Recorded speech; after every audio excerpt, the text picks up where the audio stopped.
जय हिंद। आज की इस वीडियो में हम देखेंगे स्पेस रॉकेट्स के बारे में। देखिए, अंतरिक्ष में किसी भी प्लैनेट, किसी भी बॉडी का हमें स्टडी करने के लिए हमें जरूरत पड़ती है सैटेलाइट भेजने की। वो सैटेलाइट कौन लेके जाता है? उसी सैटेलाइट को भेजने, उसको वहां तक ले जाने का कार्य करती है एक स्पेस रॉकेट। कैसे स्पेस रॉकेट किसी सैटेलाइट को अंतरिक्ष तक ले जाती है, कौन से फैक्टर, कौन से फोर्सेस होते हैं, कौन सी रसायन विज्ञान, कौन सी भौतिक विज्ञान होती है जो किसी भी रॉकेट को अंतरिक्ष तक पहुंचा देती है, इसके बारे में हम पढ़ेंगे इस लेक्चर में। फर्स्ट ऑफ ऑल हम जानते हैं कि जो स्पेस रॉकेट है उसको कब से इसका आवागमन चालू हुआ। देखिए, स्पेस रॉकेट का आविष्कार हुआ था 1926 में। अमेरिकन जो भौतिक विज्ञानी थे रॉबर्ट हिचिंग गोडार्ड, इसने 1926 में सबसे पहले लिक्विड फ्यूल रॉकेट का आविष्कार किया था। अब देखेंगे हम लिक्विड फ्यूल रॉकेट्स क्या होती है, सॉलिड फ्यूल रॉकेट्स क्या होती है, वो आगे देखेंगे।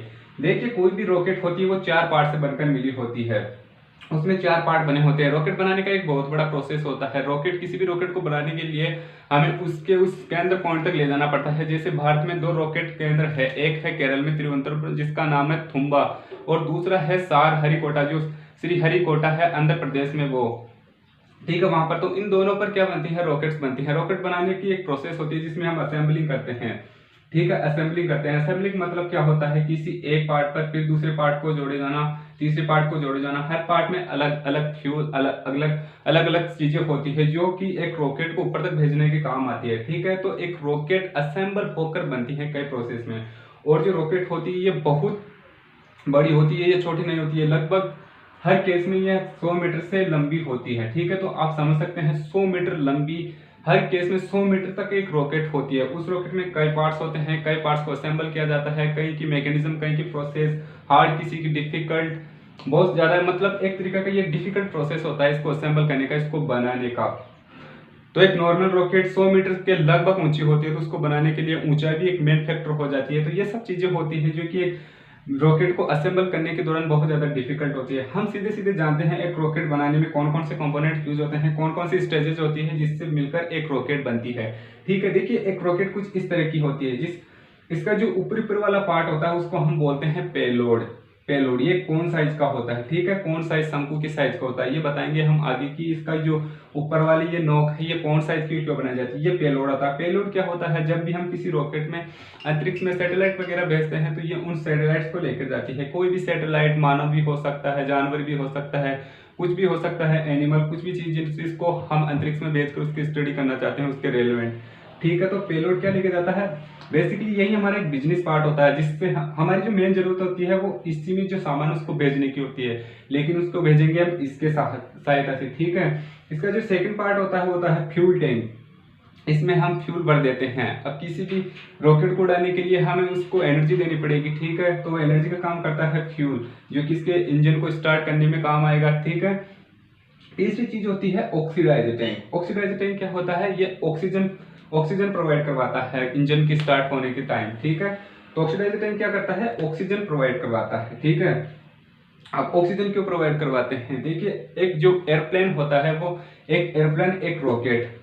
अब एयरप्लेन में तो हम ऑक्सीडाइजर टैंक प्रोवाइड नहीं करवाते, उसका सीधा रीजन ये है कि जो एरोप्लेन्स वगैरह होते हैं वो पृथ्वी के जो हमारी प्लानेट है उसके एटमॉस्फेयर में उड़ते हैं, ठीक है। जहां जहां तक हमारी पृथ्वी का एटमॉस्फेयर है तो किसी भी मशीन में हमें उसमें ऑक्सीडाइजर टैंक लगाने की जरूरत नहीं होती, क्योंकि वो ऑक्सीजन बाहरी वातावरण से ले लेगा, ठीक है। तो प्लेन एटमॉस्फेयर में उड़ता है पृथ्वी के, तो वो जो ऑक्सीजन होती है वो बाहरी एनवायरमेंट से ले लेता है। लेकिन ये रॉकेट्स, ये कुछ दूरी तक तो पृथ्वी के एटमॉस्फेयर में उड़ेगी, लेकिन उसके बाद में ये अंतरिक्ष में प्रवेश कर जाएगी। वहां पर तो ऑक्सीजन है नहीं, तो वहां पर ऑक्सीजन चाहिए इंजन को स्टार्ट करने के लिए, तो वो ऑक्सीजन मिलेगी इसी ऑक्सीडाइजर टैंक से, ठीक है।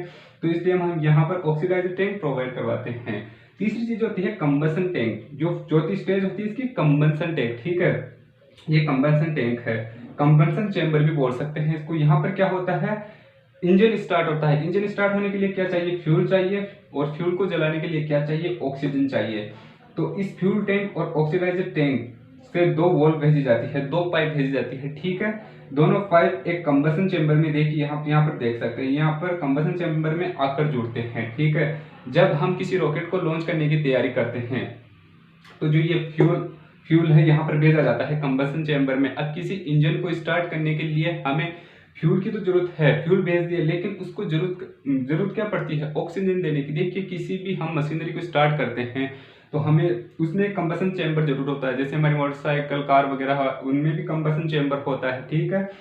तो उसमें फ्यूल, जैसे मोटरसाइकिल में पेट्रोल फ्यूल हो गया, ठीक है, अब उसके इंजन को कौन स्टार्ट करेगा? क्या उस केवल उसका फ्यूल या क्या उसका पेट्रोल ही उसको स्टार्ट कर देगा? नहीं, उसको ऑक्सीजन भी चाहिए, ठीक है। तो वो तो बाहरी एनवायरनमेंट से ले लेंगे। यहाँ पर ऑक्सीडाइजर टैंक लगा दिया जाता है और ये इसकी एक वॉल्व इसी कंबशन चेंबर में प्रवेश करवा दी जाती है, ठीक है। तो इधर से फ्यूल आएगा, इधर से क्या आएगी? ऑक्सीजन। तो ये दोनों मिलकर क्या करेंगे? रिएक्शन करेंगे। रिएक्शन के बाद में क्या होगा? कंबशन टैंक जिसमें इंजन होगा वो स्टार्ट हो जाएगा। स्टार्ट होने के बाद में क्या करेगा? ये इस रॉकेट को ऊपर उठाएगा, जिसको हम थ्रस्ट बोलते हैं। हम देखेंगे कि इसको कौन कौन से फोर्स होते हैं रॉकेट्स को जो ऊपर उठाने का काम करते हैं, कौन सी प्रोसेस पर ये ऊपर जाता है, ठीक है। ये देखेंगे अभी आगे। तो जैसे ही ये स्टार्ट होता है, ये पीछे फ्लेम्स निकालता है, धुएं निकालता है, जिसको हम बोलते हैं टेक्निकल भाषा में एग्जॉस्ट। ये बहुत ही ज्यादा प्रेशराइज्ड होती है। देखिए यहाँ पर ये नहीं है कि बहुत थोड़ा सा पेट्रोल दे दिया, 1 लीटर 2 लीटर फ्यूल डाल दिया, काम चल गया। यहाँ पर कई मिलियन टन्स का फ्यूल यूज होता है पर सेकंड में, ना कि हर 1 घंटे में। पर सेकंड में कई मिलियन टन्स फ्यूल का यूज होता है। और अब आप सोच सकते हो कई मिलियन टन्स का 1 सेकंड पर सेकंड में अगर यूज होता होगा तो कितना प्रेशर बनेगा यहाँ पर, कितने प्रेशर बनेगा, कितने प्रेशर से यहाँ पर फ्यूल से जो एग्जॉस्ट निकलेगा, जो गैस से निकलेगी, उनका प्रेशर होगा। और उसी प्रेशर से ये रॉकेट क्या होगी? ऊपर उठेगी। जितना ज्यादा प्रेशर नीचे लगेगा उतनी ही ज्यादा रॉकेट क्या होगी? ऊपर उठेगी, ठीक है। तो इसमें बहुत ज्यादा फ्यूल यूज लिया जाता है, ठीक है। कोई थोड़ा बहुत फ्यूल यहाँ पर यूज नहीं लेते, ठीक है। तो ये रॉकेट्स है। ऊपर का भाग हो गया पेलोड, जिसमें हम सैटेलाइट किसी को भी हमें अंतरिक्ष में भेजना है। फिर होता है अपना फ्यूल टैंक जिसमें हमें फ्यूल डालना है, ठीक है। ऑक्सीडाइजर टैंक जिसमें ऑक्सीजन रखी जाती है। ये दोनों मिलकर क्या करते हैं? कंबशन टैंक जिसमें इंजन होता है उसको स्टार्ट करती है, रॉकेट इंजन को स्टार्ट करने का काम करता है कंबशन टैंक। जैसे ही रॉकेट इंजन स्टार्ट होता है तो ये अपने पीछे क्या छोड़ता है? एग्जॉस्ट गैसें छोड़ता है। आप देखेंगे कभी भी कोई रॉकेट लॉन्च होती है तो उसके पीछे से कितनी आग निकलती है, ठीक है।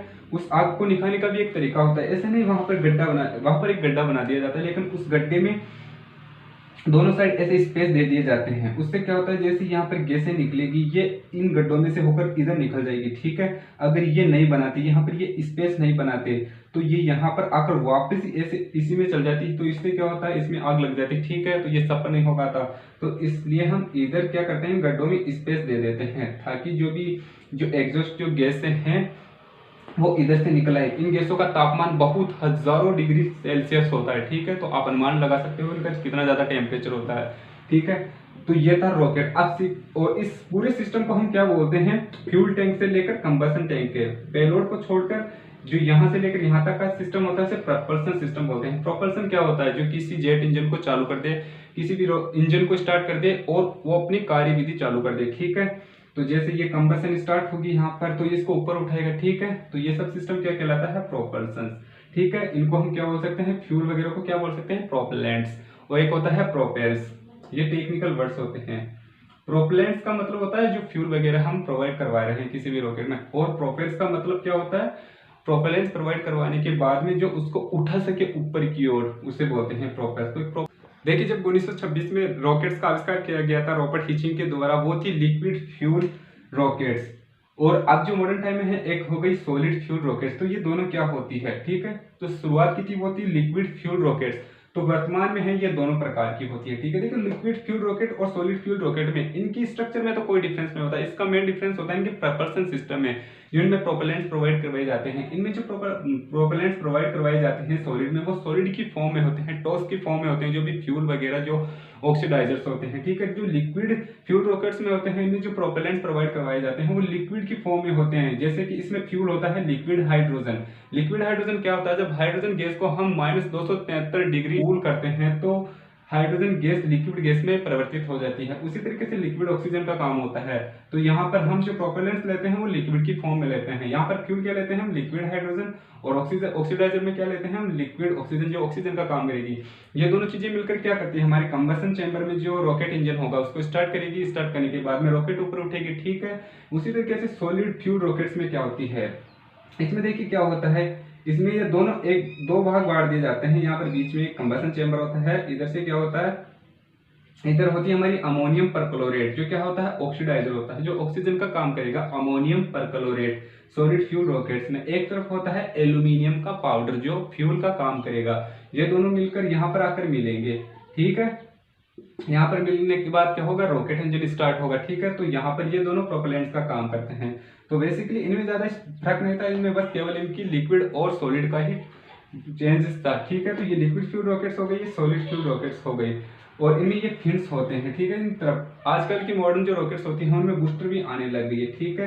वो बूस्टर क्या होते हैं, इनको एडिशनल एनर्जी प्रोवाइड करवाते हैं जब ये उड़ते हैं। अब देखते हैं कैसे एक रॉकेट्स काम करता है। देखिए अब इसकी फिजिक्स देखते हैं। लास्ट हमने देखा था कि कैसे केमिकल सब्सटेंस, कैसे प्रोपेलेंट्स किसी कंबशन चैम्बर में स्टार्ट कर देते हैं उसके इंजन को, ठीक है। वो तो केमिकल केमिस्ट्री थी। अब देखते हैं अब इसकी फिजिक्स क्या होती है। देखिए कैसे ये इसको उड़ा देते हैं, ठीक है। केमिकल सब्सटेंस कंबशन चैम्बर मिलकर कैसे एक रॉकेट्स को लिफ्ट कर देते हैं, ठीक है। देखिए रॉकेट को उड़ाने के लिए हमारे पास तीन चीजें जरूरी होती है, फोर्स, थ्रस्ट, ड्रैग। फोर्स, देखिए किसी भी रॉकेट इंजन को स्टार्ट करने के लिए सबसे पहले हमें किसकी जरूरत होती है, फोर्स की, ठीक है। मैं किसी बॉडी को यहाँ से वहां तक खिसकाऊंगा, मुझे उस बॉडी को किसकी जरूरत होगी, फोर्स की जरूरत होगी।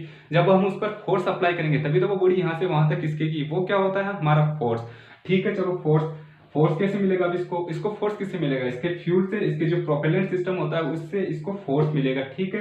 एक तरफ से फ्यूल, एक तरफ से ऑक्सीडाइजर्स होते हैं, ठीक है। वो दोनों मिलकर आके मिलेंगे कंबशन चैम्बर में। जैसे ही वो मिलेंगे यहाँ पर क्या स्टार्ट हो जाएगी, बर्निंग स्टार्ट हो जाएगी। तो इसका मतलब इसको फोर्स मिल गया। फोर्स मिलने के बाद क्या होता है, देखिए जो इनमें जो ये प्रोपेलेंट्स होते हैं वो बहुत ही कम टेम्परेचर पर रखे जाते हैं और बहुत ही ज्यादा प्रेशराइज्ड होते हैं। जब ये कंबशन चैम्बर में आकर रिएक्शन करते हैं ना, तो ये वैसे बहुत कम टेम्परेचर पर थे, लेकिन इनको बहुत ज्यादा प्रेशराइज किया जाता है। इसका मतलब जब ये कंबशन चैम्बर में बर्न होंगे तो ये बहुत ज्यादा दबाव डालेंगे नीचे, ठीक है। जैसे ये बहुत ज्यादा दबाव डालते हैं नीचे तो ये रॉकेट ऊपर उड़ती है। जैसे ये ऊपर उठेगी वो फोर्स हमारा कहलाता है थ्रस्ट। क्या कहलाता है, थ्रस्ट। तो हमें तो सबसे ज्यादा थ्रस्ट चाहिए, जितनी ज्यादा थ्रस्ट होगा उतनी ही ज्यादा हमारी रॉकेट्स की स्पीड्स होगी। एक होता है ड्रैग, जैसे ही रॉकेट ऊपर की ओर जाती है तो हवाई आती है रास्ते में, ठीक है। तो वो हवाई इसका प्रतिरोध करती है रॉकेट का, ठीक है। तो जैसे ही वो प्रतिरोध करेगी ना कुछ इसकी स्पीड तो कम होगी ना वहां पर, मतलब कुछ ना कुछ फर्क पड़ेगा, ठीक है। तो उसी फर्क को हम काटने के लिए यहाँ पर प्रोवाइड करवा देते हैं ये वाली नोज। इससे क्या होता है, इतना ज्यादा फर्क ना पड़कर बहुत ही कम नेग्लिजिबल मात्रा में यहाँ पर फर्क पड़ेगा हवाओं का। जैसे ये हवाएं इस नोज से टकराएगी तो यहाँ पर क्या है, ये इंक्लाइन रखा गया है, ये कौन साइज इंक्लाइन। जैसे यहाँ पर हवाएं परपेंडिकुलर या इस डायरेक्शन से आएगी तो यहाँ पर एंगल बनाएंगे, ठीक है। ये डायरेक्टली परपेंडिकुलर ना होकर कुछ एंगल पर इस नोज से टकराएगी, जिससे कि ये यहाँ पर ज्यादा प्रभाव न डालकर इसी से टकरा कर ऐसे निकल जाएगी, ठीक है।